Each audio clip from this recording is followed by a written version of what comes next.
ചിത്തിരനാൾ മഹാരാജാവിനെ മതപരിവർത്തനം ചെയ്യാനായിട്ട് ചില ക്രൈസ്തവ വിഭാഗങ്ങൾ ശ്രമിച്ചതായി, അതായത് ലണ്ടനിൽ വളരെ സ്വാധീനമുള്ള ഒരു ക്രൈസ്തവ വിഭാഗം ശ്രമിച്ചതായി ഇപ്പോൾ ഒരു ആരോപണം ഉയർന്നു വന്നിട്ടുണ്ട്.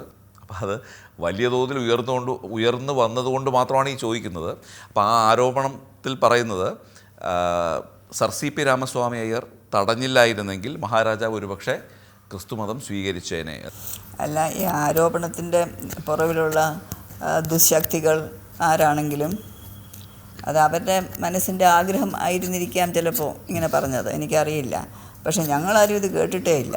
ഇങ്ങനൊരു സംഭവം ഞങ്ങൾ ആരും കേട്ടിട്ടില്ല. മാത്രവുമല്ല, ഊണിലും ഉറക്കത്തിലും സദാസമയം പത്മനാഭ എന്ന ഹൃദയം നിറഞ്ഞു നിൽക്കുന്ന പൊന്നമ്മാവൻ ചിത്തിരനാൾ മഹാരാജാവ് ഒരു നിമിഷം പോലും അമ്പലവും താനുമായിട്ടുള്ള ബന്ധം എന്നത്തേക്കും ഛേദിച്ച് വേറൊരു മതത്തിലേക്ക് പോകുന്ന വിചാരിക്കാൻ പോലും നിവൃത്തിയില്ല. ഏറ്റവും അപഹാസ്യമായിട്ടുള്ള ഒരു കണക്ക് കൂട്ടലാണ്. അതെന്താണ് അങ്ങനെ ചെയ്തത്, ആരാണ് ചെയ്തത്, ആരാണെങ്കിലും ശരി, അവർക്കെന്തോ അവരുടേതായിട്ടുള്ള വളരെ പ്രത്യേകമായിട്ടുള്ള ദുരുദ്ദേശങ്ങൾ കണ്ടിരിക്കാം എന്നാണ് തോന്നുന്നത്. പക്ഷേ ഏതായാലും അങ്ങനൊരു സംഭവം ഒരിക്കലും വന്നിട്ടില്ല, ഒരിക്കലുമില്ല. സർ സി പി തടയണമെങ്കിൽ അമ്മാവന് അങ്ങനെ ഒരു അതിലേക്കൊരു ഇൻക്ലിനേഷൻ വേണമല്ലോ. ഇനി ആരെങ്കിലും വന്ന് ഇങ്ങനെ മാറണമെന്ന് പറഞ്ഞിട്ടുണ്ടോ, അതും എനിക്ക് തോന്നുന്നില്ല. ബിക്കോസ് ഈ ഇംഗ്ലണ്ടുമായിട്ടൊക്കെ ബന്ധമുള്ളവരാണെന്നാണല്ലോ പറഞ്ഞത്. അപ്പോൾ അവർക്ക് തന്നെ വൃത്തിയായിട്ട് അറിയാം. ഇപ്പോൾ ഒരു മഹാരാജാവ് എന്ന് സ്പെസിഫിക്കായിട്ട് പറയാം, ഒരു മഹാരാജാവ്, ഒരു ഹിന്ദു മഹാരാജാവ് മതം മാറുകയാണെങ്കിൽ ഓട്ടോമാറ്റിക്കലി ആ രാജാവ് അല്ലാതെയാവും. ആ സിംഹാസനത്തിനോ ആ രാജപദവിയോ ഇല്ലാതെയാവും. എല്ലാ രാജാക്കന്മാർക്കും ഒരുപാട് അവരുടെ ഹൈന്ദവമായിട്ടുള്ള ആചാരങ്ങളുമായിട്ട് വളരെയധികം ഘടിപ്പിച്ചിട്ടുള്ളതാണ് എല്ലാ രാജാക്കന്മാരും തന്നെ, ഹിന്ദു രാജാക്കന്മാർ. അപ്പോൾ അതിൽ നിന്ന് അങ്ങോട്ട് മാറിക്കഴിഞ്ഞാൽ പിന്നെ അതോടുകൂടി അത് തീർന്നു. അപ്പോൾ ഇംഗ്ലണ്ടിന് വൃത്തിയായിട്ടറിയാം.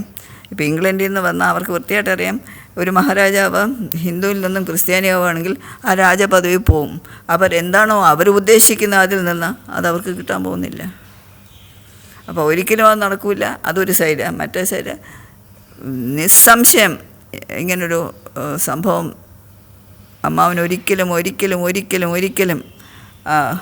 ഇങ്ങനെ ഒരു സംശയം വിന ഇങ്ങനെ ഇതിലേക്ക് ചിന്തിച്ചിട്ട് പോലും ഇല്ല എന്നുള്ളതിനെ പറ്റി യാതൊരു സംശയവുമില്ല.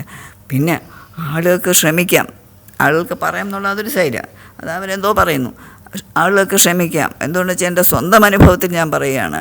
എന്നെ പഠിപ്പിച്ചുകൊണ്ടിരുന്ന എൻ്റെ ഒരു പ്രൊഫസർ, എനിക്ക് വളരെ വളരെ ബഹുമാനവും സ്നേഹവുമുള്ള പ്രൊഫസർ, ആ പ്രൊഫസർ ഒരു ക്രൈസ്തീയ ഒരു പ്രത്യേക വിഭാഗത്തിലുള്ളവരാണ്. അവർക്ക് ഈ കൺവേർഷനൊക്കെ അന്നത്തെ കാലത്ത് വളരെ ഉത്സാഹമുള്ള കാര്യങ്ങളൊക്കെയാണ്.